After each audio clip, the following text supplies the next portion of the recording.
Hello world of YouTube and welcome to the listening log update for October of 2023. I've got 13 new releases that I spawned over the last month that I'm going to be talking about in this video with time codes listed in the description if you would like to jump around this review and see my opinions on each individual record. There's some catch up as always thrown into the mix, some indirect requests also being tackled, and some stuff that I've been hyped for that has finally come to light. Either way, give it a like if you're excited, and let's go ahead and get started.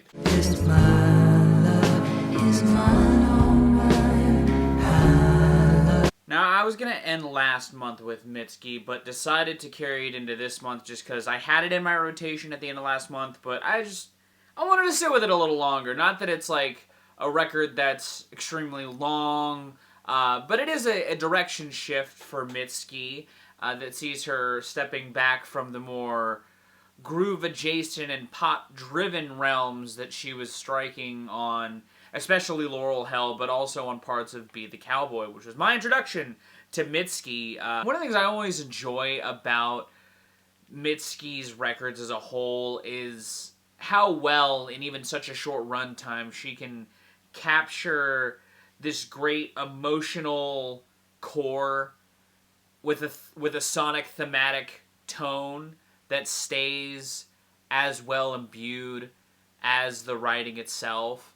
You know, this album gets sad, this album gets really personal feeling, as Mitski does so well. You know, it's got this look at oneself post a relationship, and both basks in the love one is shared, like on the great ballad Heaven, that country atmosphere enhancing the lushness within Heaven, within the minimal sort of groove, along with the exploration of one's vices and how that may have affected things, like on the opener Bug Like an Angel, which uses some great imagery in its chorus in particular, and the whole alcoholism within the sonic tapestry of Americana and country-adjacent worship just feels like a poignantly written song that I think comes together very well.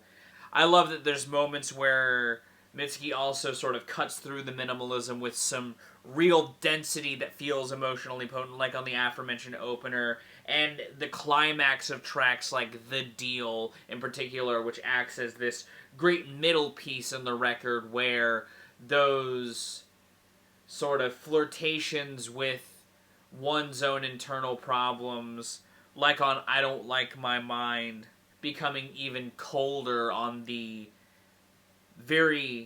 still lush and sparse, but cold all the same, The Frost. A lot of the imagery and overall use of atmosphere on that track reminds me of some of the other parts of records I've loved from this year, like the new Wolfie's Just Fine, with how it juxtaposes this almost apocalyptic grandeur with this minimal atmosphere, and juggling both masterfully. Obviously, Mitski's a queen of writing very isolated feeling bangers, and I think that The Frost is another really strong one in my opinion. You know, I like that even when it basks in its more melancholic tendencies, it comes back around to a dream of something bright. You know, I love the joy within the moments of My Love, Mine, All Mine, and how the album closes with I Love Me After You. It's an incredibly tender moment that also has its own sense. It's a moment where both worlds of optimism with a bleak undertone sort of coerce together, create a multiple full circle moment for this project that I think is pretty fucking choice. Is this my favorite Mitski album? No, but I think that while Laurel Hell has gone down to me rating-wise, this will probably sit higher because the moments of poignant gravitas just really unify this project together, and I think that the ideas that Mitski does do on here in the realms of like country-adjacent and Americana stuff is done well. There's just other projects of hers that I would say I enjoy more than this as a whole. I'm still giving this an 8. I still think this is a strong record that'll end up somewhere on my year-end list. I'm not sure where, but I feel like if you're a Mitski fan and you want to see her tackle, and you haven't spun this, and you want to see her tackle a little bit more of a stripped-backed but still poignantly, emotionally dense project, this is a pretty good one.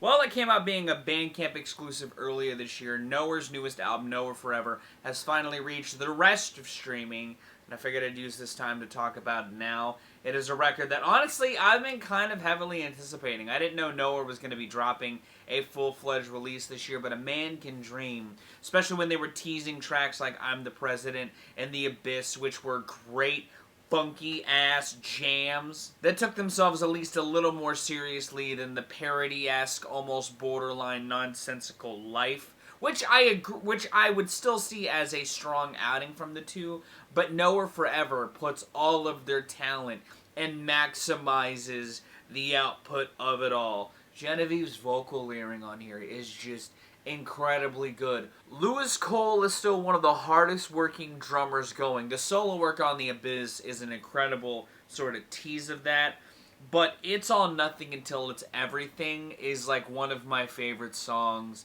I've heard on here. It's just polyrhythms dancing with each other throughout the night, and I fucking love it. I like that this album does take its time to slow things down as well. Like the very cyclical, synth-filled, real nice moment, or the soft, beautiful, almost interlude short song, Same Smile, Different Face. There's a great balance of beauty and madness that this record strikes that I think is absolutely transcendental. The arrangements on here weave around with that lushness and madness just as harmoniously. And while I have moments that feel like they're steeped lyrically into playing up that madness, especially like on some of the overt just emptiness of a track like The Abyss, or the sort of uneasement created throughout the lyric sheet of Nightmare, it also has moments where, again, Nowhere just knows not to take themselves too seriously. Like Do Hot Girls Like Chords, a funky, jazz-filled track that also feels like it's just kind of leaning into some postmodernism a little bit. And I love that for all of that, the album casts into the horizon with a song that maximizes that beauty and catchiness with some incredibly infectious melody play on Crash That Car. I have not put this... I've spun this thing the most this month than any of the record, and it's what I started the month off with as far as new releases are concerned, if we're not talking about the continuing spinning of Mitski throughout the month. I love this thing. Album of the Year contender. I feel like if you want well-produced, intricate, yet still catchy funk music, Nowhere Forever is absolutely that. I'm giving this a 10. I fucking love this album, and I think that most people should experience it.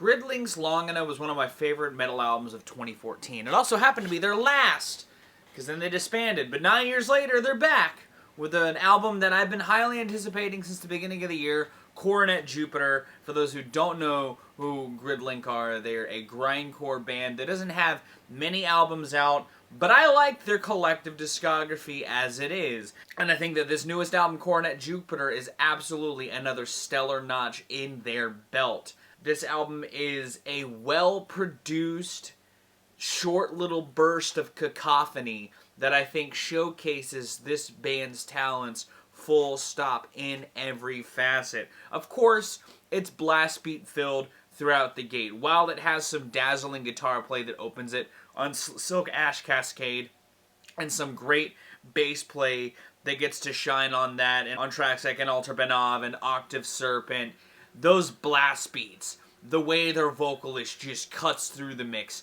and how immediate it all feels is this album's biggest holding force to me. Yeah, the fun lead play is all good, and, the way that they open up the tracks like Pitch Black Resolve and the sort, always a good time. But tracks like Nickel Grass Mosaic, which just waste no time throwing the listener into the madness, that's the type of shit that I'm here for, man. The title track as well, with its just immense scale and sheer madness and density amidst it all, while still sounding so crisp, is just some magic that I really adored from Longina, and I think just further extends well into this. It's so short they included an instrumental version of the album tacked on to the end of Coronet Jupiter, which is all well and good, but the album itself, for as brief as it is pure excellence, plain and simple. I feel like if you enjoy dense, erratic, grindcore, you don't mind a good polish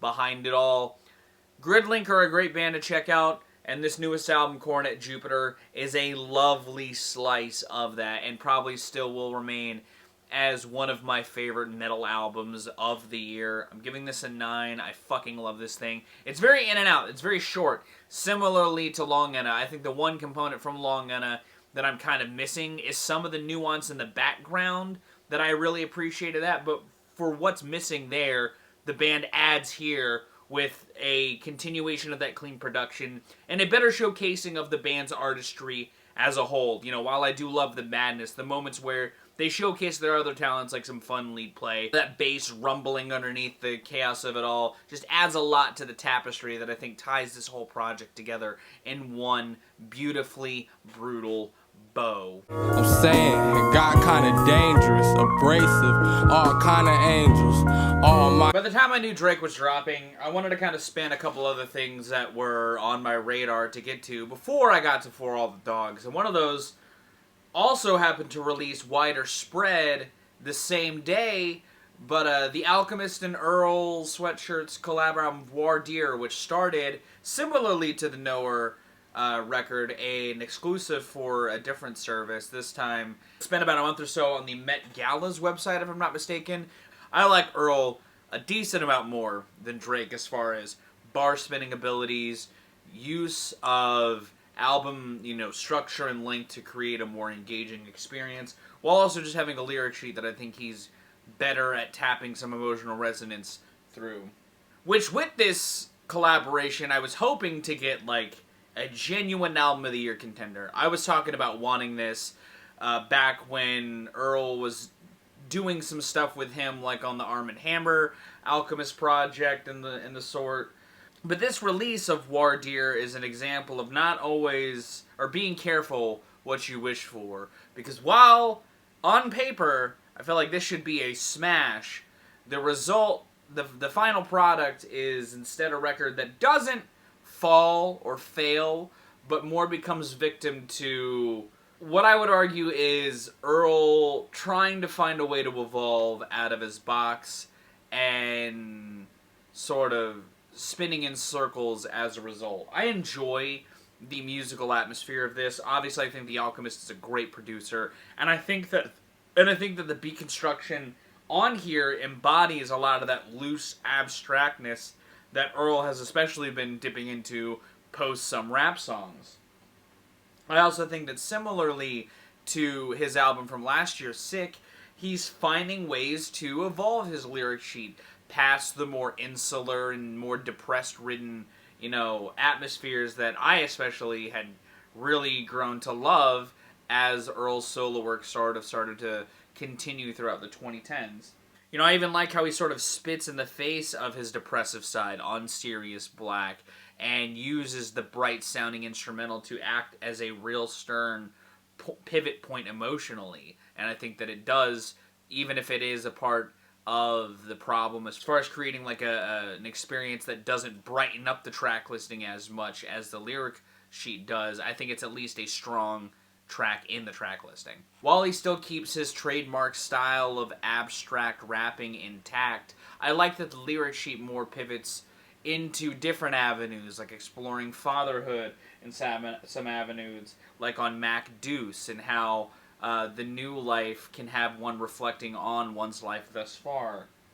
I like the stage setting and storytelling on tracks like Vin Scully and Dead Zone. I think that they fit the very lush tapestry that The Alchemist pulls together for him.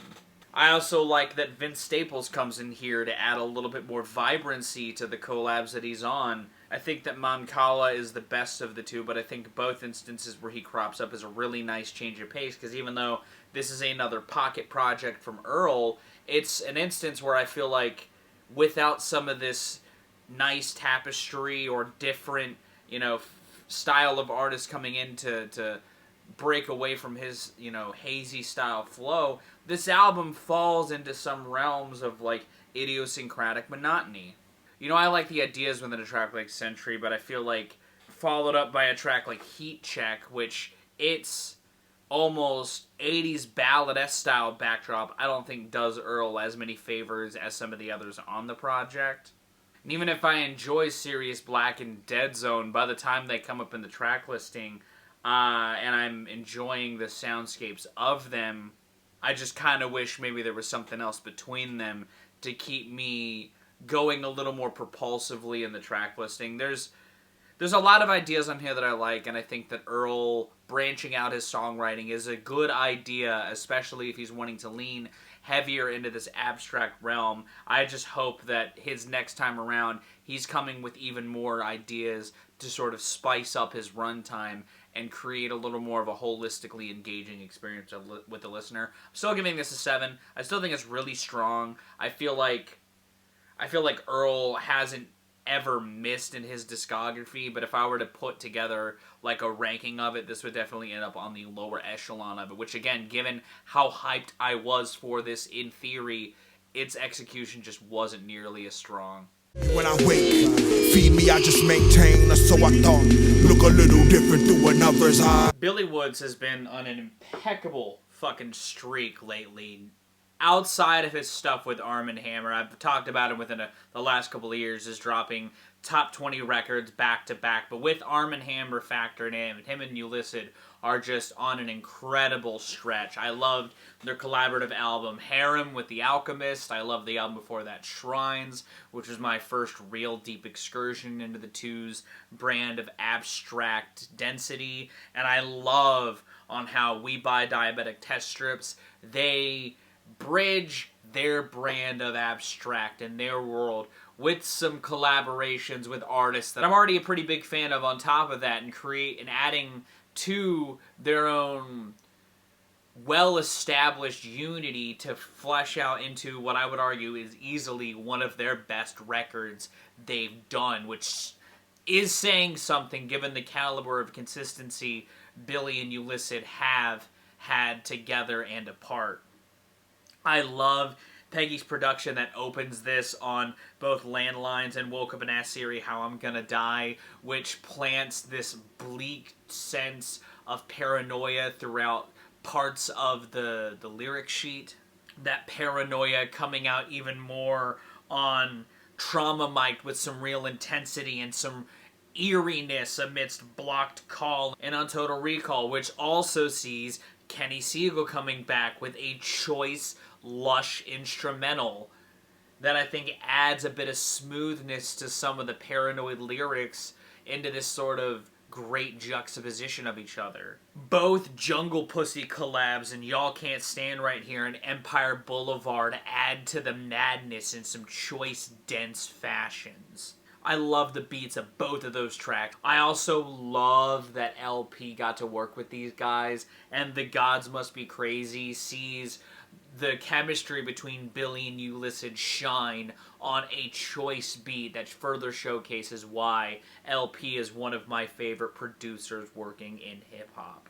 I love how the sounds on tracks like I Keep a Mirror in My Pocket and Switchboard help kind of round out the sonic tapestries of this and give this record a more well-realized sort of soundscape, and I think that collectively this is an incredible batch of tracks that, similarly to stuff that I've talked about from them in the past, lyrically tell either a really good story, set a great stage, or embody a mood that taps into some observations on life led or evolutions of mindsets they've talked about in the past further on down their proverbial lifeline. I think this record's fucking choice, and I think that if you enjoy abstract-leaning hip-hop and you still haven't gotten into Armand Hammer, you're sleeping on easily one of the most consistent duos working in rap. I'm giving this a 9.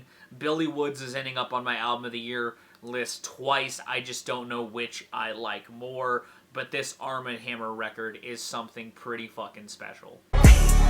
Big as the Super Bowl, but the difference is it's just two guys playing shit that they did in the studio. Now, in spite of me not being into, like, the last 6 Drake projects collectively, he hasn't dropped anything I've holistically loved in, like, 7 years. Spinning Drake's latest record is still just kind of something most music critics do, at least out of morbid curiosity, and that's what's been fueling most of my intrigue with Drake's output, because I've been pretty openly critical about a lot of what I've spun of Drake's stuff within the last handful of years. I feel like he's bogging down his discography with a lot of stuff, while also not fully committing to ideas that he's wanting to put out there. You know, honestly, never mind, while failing at his house influence in a handful of capacities, just abandons that prospect. And on For All the Dogs, a project that was pitched as his return to the old Drake, he pretty quickly abandons that prospect. And while I think, similarly to Honestly Nevermind, those abandonings of that purely hip-hop style lend to some of the album's strongest moments, it ultimately ends up a rough execution because of that. On top of that, his scattershot, almost hour-and-a-half album construction approach continues to create these overwrought, bogged-down listening experiences. Because for every Another Late Night and Slime You Out and Amen and First Person Shooter, which admittedly is mostly carried by Cole, there's your randomly strewn about interludes that draw out the runtime. There's collaborations that also don't come together as strongly, like Calling for You, which has a pretty strong beat, something that I could say about a couple of tracks on this album. It just doesn't see either Drake or 21 coming together. The Yeet collaboration isn't my bag.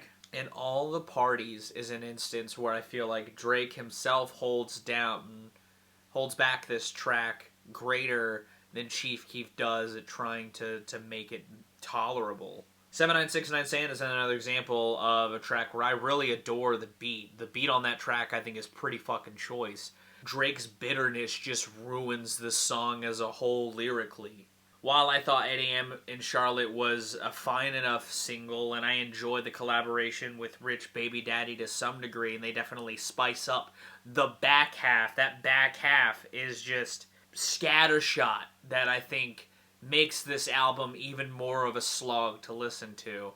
I didn't like this. I think that it's a project that fails to deliver on its promise, while also failing to deliver on much else outside of that, as far as being within the Drake discography.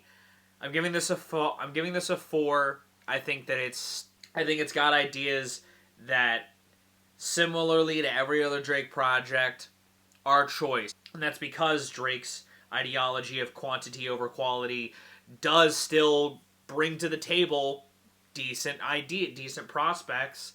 This is another instance of just Drake needing to take a break from music being all the more prevalent.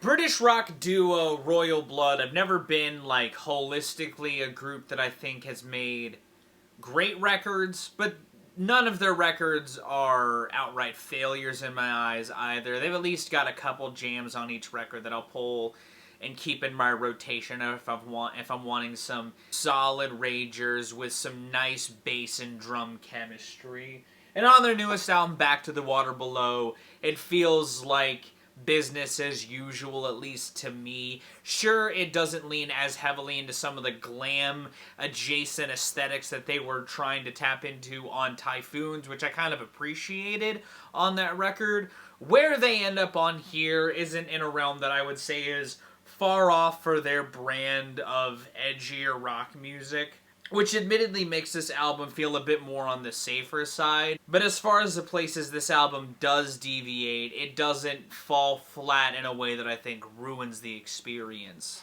You know, if anything, the sort of twinkly ideas on a track like Pull Me Through sort of add at least a pivot that, you know, colors the tapestry in a different style that I think sets this album into a lane that it needs more of. In the vein of, like, There Goes My Cool, at least sonically speaking, because while the sort of Beatles-esque pivot those songs take aren't necessarily produced in a way that enhances those soundscapes, with a little bit of retooling, those ideas could have been pulled together into something that I think sounds a little more indebted to their inspiration, that I think could have utilized the more intimate setup a little more strongly, in my opinion. There's a decent idea within the crevasses of Back to the Water Below. It just doesn't necessarily execute all of them all that solidly. The same can be said for, like, the piano backing on a track like The Firing Line, which lends to one of the more interesting stretches on the record, especially given it's following one of the more tepid but solid in execution bangers, Shiner in the Dark, where the album's title gets its name. You know, because for every pivot they try to attempt, there's like a handful of tracks like that, like Triggers, which is fine but doesn't really deviate in any way that I think is all that dazzling, or High Waters, which admittedly its more interesting component is what lies beneath the bass that's overbearing in the mix as a whole. I'm still not quite sure if I like it more than Typhoons, but I can't say that I like it all that much less. It leaves me feeling as lukewarm as pretty much every other record from this band, but again, what I like, I'll probably hold on to, and that'll be that at the end of the day. I feel like this execution could have been better, but the final product isn't terrible. It's getting a 5, but could have easily been a 6 or a 7 had some of these ideas been pulled together a little more smoothly.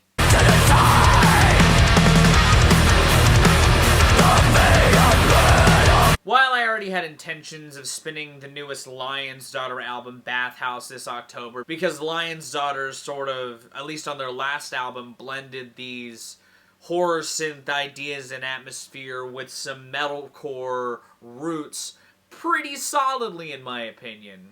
Which on Bathhouse, I think they continue to double down on both and successfully blend the two into a relatively conceptual record that has some grotesque ideas woven throughout its lyrics. You know, I feel like this does for me more what I feel like a band like Ice Nine Kills more intensely does for others. I like the horror ideas that a band like them tap into lyrically, and I feel like they do a good job at also creating horror-centric metalcore, but I love, you know, the imagery of watching your own torturous murder on the opener Bathhouse with its atmosphere that creeps in and out the gate, I think is done so very well. Blast beats that coat maximum terror are visceral in a pretty strong way. An atmosphere that gets used and pivoted into some real creeping, sinister ideas on Rerouted. I love that Liminal Blue doubles down even heavier on that synthetic touch by having this looping, hypnotic lead that coats the atmosphere in this eerie tinge, which also gets blended with their brand of metal on 12/31/89. A track that uses this 4-on-the-floor synth beat to act as the march for this track of seemingly going mad on New Year's Eve and committing unspeakable crimes that night. There's some screams that coat the back half of that track to add to the terror. There's an edge to this that I think there's a realm this record sits in that I think it dwells in really consistently but strongly. I really enjoyed this thing, and I think that if you're wanting something to throw on during the Halloween season next year to get in the spooky mood, this is a good one to throw on. It's not my favorite metal album of the year, but I think that it's a really strong one, and I think that they blend those dense ideas with the synthetic ones pretty amicably. I'm giving this an 8 out of 10. I think that it's pretty fucking choice. The biggest thing that kind of put this album back for me and kept it more in the realms of an 8 was the ending of it. I do appreciate the structure of the record and the like pseudo-narrative beginning, middle, end format that the album tackles and how it fits well within its small runtime. That ending, the sort of coda resolve, which she does not exist in end credits, is a point where the sort of cyclical hooks got the weakest, and even if end credits builds to a good atmosphere across those two tracks, it's just a build that I think is kind of sloppy and made it the weakest stretch. And to have it close like that was just kind of unfortunate.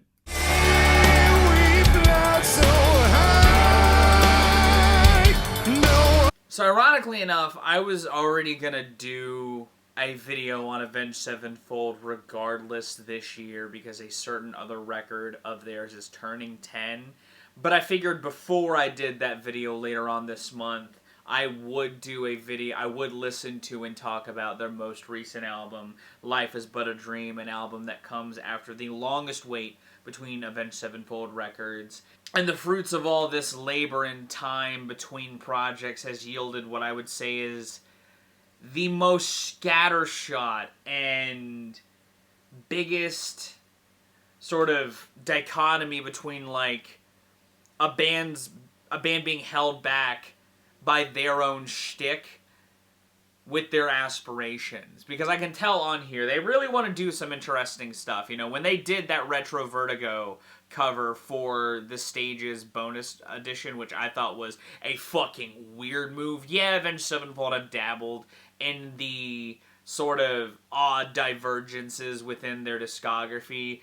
They've never reached that true oddness across the whole record like a band like Mr. Bungle has within its discography.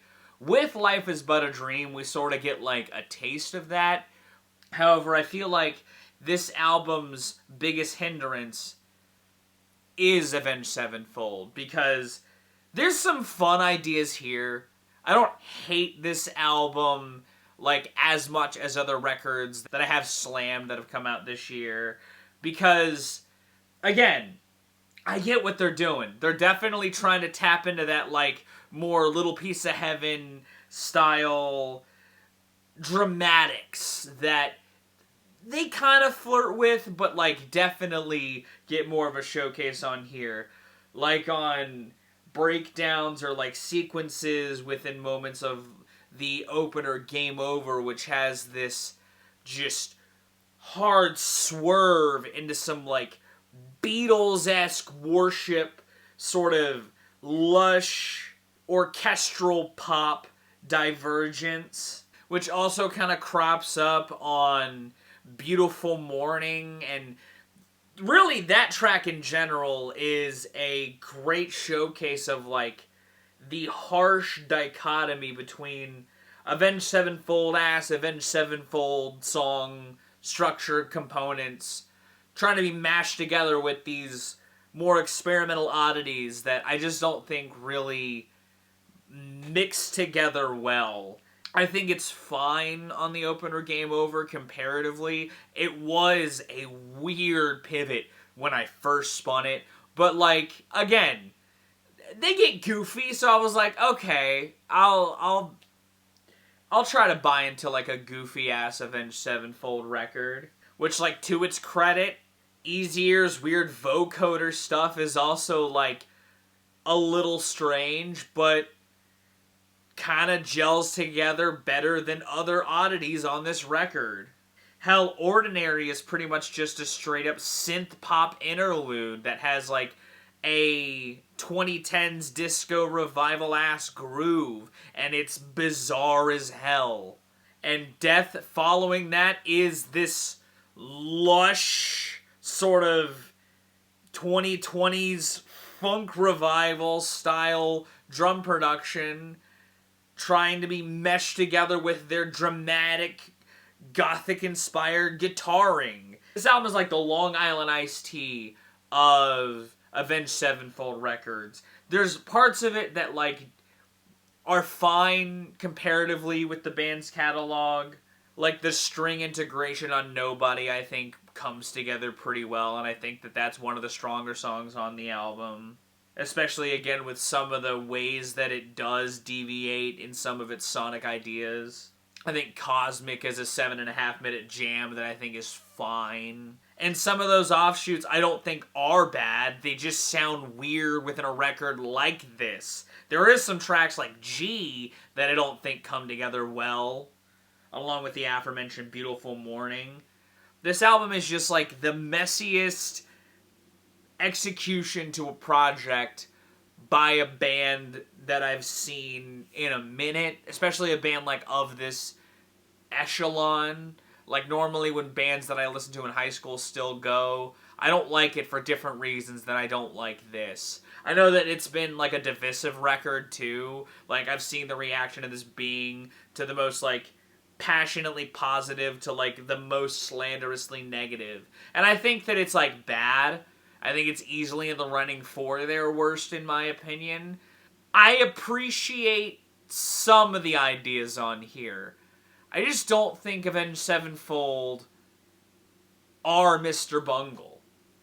As wild of an idea as that sounds, Avenged Sevenfold evolving into Mr. Bungle, I just don't think they are. Like this is not an instance of like a Disco Violante where like the scattershot ideas come together into pure genius. I just think that this is a sloppy version of like a scattershot genre-bending album. Some of the production ideas and how like milquetoast Avenged Sevenfold sounds as a band make the dichotomy even harsher. I'm giving this a 4 for effort. Because there's some artistry in here that I can appreciate. I just think that there's way too many components in this that I think hold it back, personally. It'll be interesting to work this within the context of the discography, because I don't know how much I dislike it over the other record I would put at this point, but I'll talk about that when I do. Bazooka Joe, Pookie gon' do it low. Sweatpants in the dookie roll, truth be told. Obviously, as a avid user of the app TikTok, I've been shown a bevy of artists, some of which I've talked about on this channel, and I'm not done doing so. But Prof is an artist that I've seen pop up in circles on here, and I've gotten wind of some of the singles for this album, Horse, and enjoyed some of them. In fact, I think Pack a Lunch, one of the singles on here with Redman, is a pretty fun pop rap jam with a decent hook built around what ultimately sounds like a 2002-ass rap song dropped in 2023.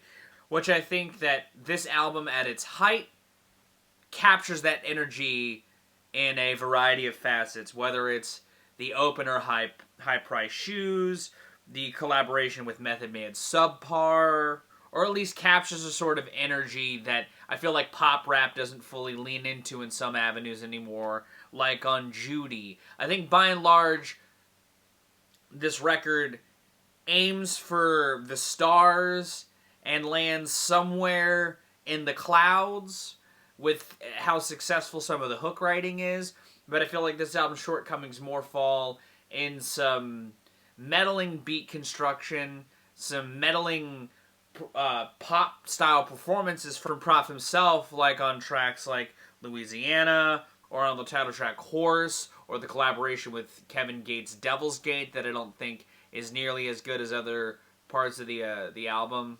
I think his singing voice isn't enhanced by some of the dubbing done on a track like Snakeskin Leather. There's parts of this that sit in those realms of like modern pop rap that I just think don't really reach the same pop stratospheres. I'll end up putting some of the tracks that I do enjoy on rotation, but I think that as an album experience, Prof absolutely under-delivered in some instances to me. I think the last stretch of this record from Heaven through Creek Boy is some of the more, melody-driven stuff that's on the project. While I think Louisiana is the best of that, it still isn't as good as like some of the other tracks that I've enjoyed and talked about above this. It's really personality-driven. He's got some charisma that shines, like on Judy and on Horse, the title track. I just don't think a lot of that stays a constant thread throughout this. I'm going to give this a 5, because for all the stuff that I do enjoy, I definitely walk away from less of this than I thought I would, given how much I enjoyed at least some of the singles before checking out this project in full. I feel like if you enjoy some of the music TikTok pushes you, you might also enjoy some of the singles from this. But as it stands, I don't think it's collectively as good as the sum of its parts.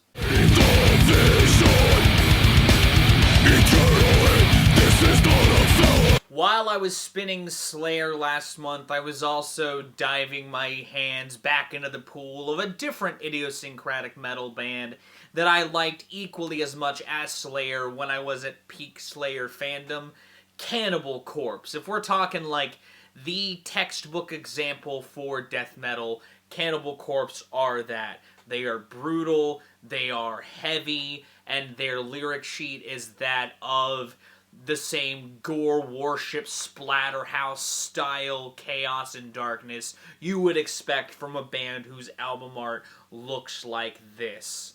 I enjoy and respect the workhorse that is Cannibal Corpse. I think that as far as knowing your strengths and playing to them, being the proverbial textbook, this is what it is, Cannibal Corpse never failed to deliver on at least an enjoyable experience in that vein. And Chaos Horrific is absolutely no different. If anything, I really enjoy how, as long as they've been going production-wise, they just know how to make their shit sound good for them. And I'm not just talking in those dense, heavy guitars, but that is something I can appreciate on a record like this. Like from Jump on Overlords of Violence, or the slick leads on Vengeful Invasion, along with the double bass assault on tracks like Bloodbind and Pitchfork Impalement, where the drums just bury the listener in heaviness. I love that the bass beneath it all rumbles, and now the bassist gets to add his own fun licks to the mix to spice up that low end in some fun ways. This is great. I think that it's awesome that these guys still just know how to do it. As a fan of this shtick, and the fact that it still is this shtick, and it still isn't, changing in any way, I don't mind that. It's a comfort food, for as much as I love indulging in a nice meal or an artful movie, sometimes it's fun to just look and check in on some of the old faves and see what they're going through. And I like to see that Cannibal Corpse, as Cannibal Corpse, is still acting as the death metal constant in the world. I'm giving this a 7 out of 10. If you like Cannibal Corpse, you probably know what you're getting into. Corpse Grinder sounds as heavy as ever. I love his vocals on here, and I think that as far as giving this group this vehicle of gruesome excursions, Chaos Horrific is one of brutal consistency.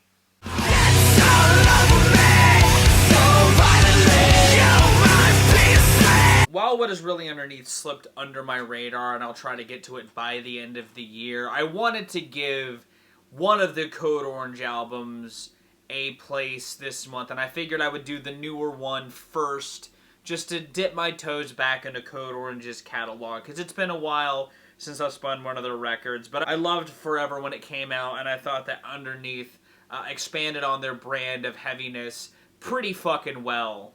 Now, I don't know if there's stuff I've missed post Underneath further dips into it, but the above sees them doing these sonic experiments that add even more melody and softness to their soundscape that I think sounds great. I actually really enjoy Mirror. I think it's a pretty strong hook-driven song that I think has some strong contributions from Reba Myers vocally, who adds some nice dramatics to the backdrops of some tracks, like the opener, Never Fall Apart. And I like how those cleaner ideas open up the doors for a collaboration like Take Shape with Billy Corgan, which is a pretty solid song. I think it's a moment where the clean vocals work as opposed to a track like I Fly, which is fine enough but kind of feels like the edgy rock song from like the 2000s that I may have eaten up then, but definitely would have also probably gotten sour to as I got older.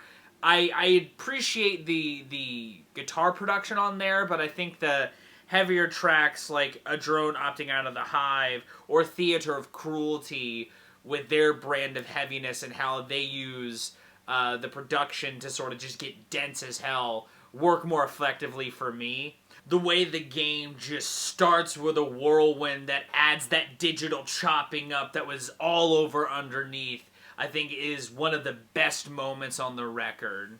Which I think it's followed up with a little bit more of a melody-driven snapshot pretty solidly. Circle Through is another moment where I just feel like that more post-grunge style song structure and production just doesn't work for me. There are experiments that set this album back for me for sure in the context of the discography, but don't completely make this album fail. This album does have some strong moments, and I think that as far as like a band experimenting and branching out, this feels like a sort of Americanized version in some regards to like a Boston Manor record, but I don't think is like as good as their records, which is weird for Code Orange to sort of remind me of or give me feelings of, but it does in some regards, especially with where they went on a record like Glue. And I think similarly to that record, this record's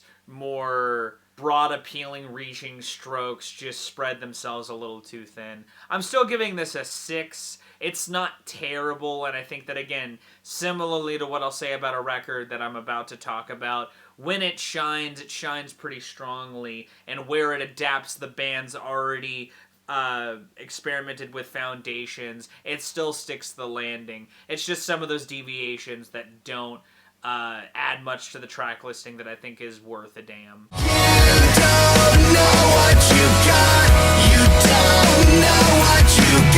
I closed out this month with Blink-182's latest One More Time, a record that sees Tom DeLonge back in the band after an era with Alkaline Trio's Matt Skiba. Matt bowed out to go back to those guys while these three rekindled their friendships post-cancer, surviving, plane crashes, and the things that happen when you stay famous in the public eye for decades at end. Now, while I've been relatively into ideas that the band has been cooking in the 2010s, you know, I thought California was fine, if not in need of a redacted, and 9 is a record that I think had some moments but has fallen off for me personally. With One More Time, my interest is mildly piqued because I thought Neighborhoods was a solid return for them. I think that Tom and these guys just have some chemistry that is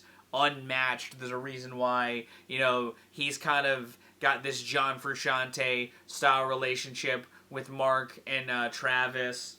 And I think that as far as like punkers getting old being a sort of thing cropping up in aspects of music within the last couple of years, Blink's attempt at like pop punk for old millennials, this is fine.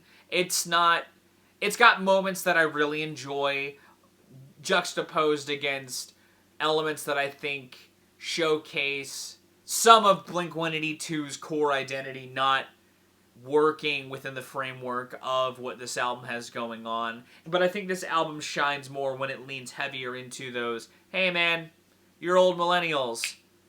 Never give up. Maybe sometimes check on your old friends and see how they're doing. Which both of those attitudes were showcased prior to the album's release, with the single Edging dropping well before the album was finished, and sort of showcases the sort of nurtured feel that parts of this album have, with that second single One More Time dropping closer to the album's release and leaning heavy into that sort of reflective mindset that feels more like the emotional core of this. You know, it's a through line throughout Anthem Part 3, which I think is a strong opener for this project, and I think gets this album off on an incredible foot. Admittedly, Dance With Me is one of the better, more immature moments, which I think follows up that just as well, just as strongly. Which both sides have their highs and lows throughout this. I don't want to undercut the immature stuff, even if I've talked about not really being into Edging. I do think that Turn This Off is one of the better, less serious songs, and I think is a better maturation of that immature style. I also think the more overtly punk and aggressive moments, like the 1-2 punch of Turpentine and Fuckface, that ignite the back half really strongly, gel just as well with the more emotionally driven parts of this, like the emotional storytelling within Blink Wave, or tracks like Bad News, which reflect on the initial feelings of them splitting up once again. And You Don't Know What You Got, sort of reimagining some of the ideas and sort of the atmosphere from a record like Neighborhoods and adapting it successfully. I also love how they reworked Terrified into a full-blown Blink song and sort of adds to the reflective aspect of this. Again, both sides have their own valleys, as it were. I think that there's a pocket of the record after Turn This Off that with When We Were Young and Edging that I think the album just completely flops through, because I think When We Were Young is sort of a plain Jane style track that I don't think works. I also think that the Hurt interlude kind of just feels like sonic tapestry, that another moment sort of in the serious realm that I don't think songwriting wise comes together as well as More Than You Know. I think that the hook of that song is kind of clumsy. It's also a moment where I feel like the production sort of feels like a bit much, which isn't as bad as I thought it was going to be following 9, which I would argue is one of the band's worst produced records. But I think that the production also kind of holds this album back to me in some choice instances. More Than You Know is easily the shining moment to me personally. But it's certainly not something I would say glows as much as it should, given some of the songs on here that do shine when they do production-wise. This album it's fine. It's not my favorite Blink album, but I think as far as like Blink 182's old band is back together album, this one's alright. I'm giving it a 6. It's some tracks. There's a smattering of tracks I like, there's a smattering I don't. But what I do like, I think, shines pretty damn strongly. And that was what I spun this month. Have you spun these records? Have you heard any of them? Let me know your thoughts on them and anything you'd want me to check out in the listening log in the comments down below. If you did like this video, give it a like. If you want to see more, consider subscribing. I drop 2 to 4 vids a week, depending on what I've got going on. Given we are getting November in full swing, I've got some fun fall and second chance adjacent stuff that I'm going to be tackling this month that I hope you're excited to see. Thank you again so very much for watching. I've been Viral Rack. You guys are good days, lives, and situations, and I'll see you another day.